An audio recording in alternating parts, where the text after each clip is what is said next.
Parliament اس لیے ہوتے ہیں کہ قانون سازی کرے، لیکن قانون سازی دو قسم کے ہوتے ہیں، ایک آرڈینری قانون سازی ہوتے ہیں، ایک آئین میں ترمیم کے ہوتے ہیں۔ پہلے تو آئین میں جو جمہوری ممالک ہوتے ہیں، جمہوری معاشرے ہوتے ہیں، وہاں پہ آپ کو پتہ ہے کہ آئین میں ترمیم کرنا بعضی ممالک میں سال لگ جاتے ہیں۔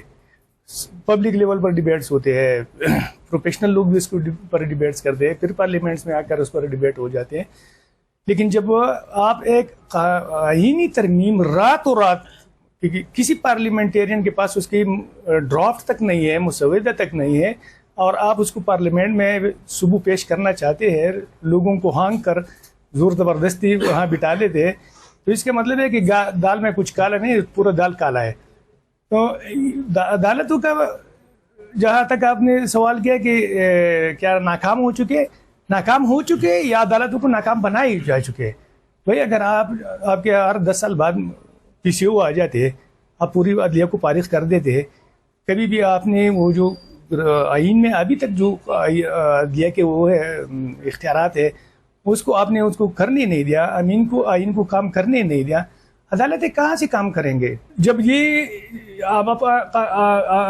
رات کے اندھیرے میں ایک کام کرنا چاہتے ہیں اور اس کو شوگر کوٹڈ کر دے، تو پاکستان میں یہ بچے کو سمجھ آ جاتے ہیں کہ اس میں مسئلہ ہے۔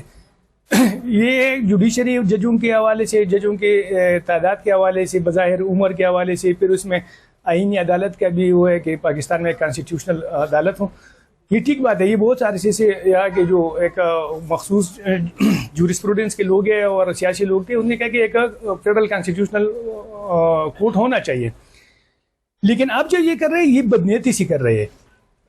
یہ ابھی بدنیتی جو سیاسی صورتحال ہے، یہ ٹوٹلی پولیٹیکلی موٹیویٹڈ ہے، یہ لوگوں کو انصاف دینے کے لیے نہیں ہے،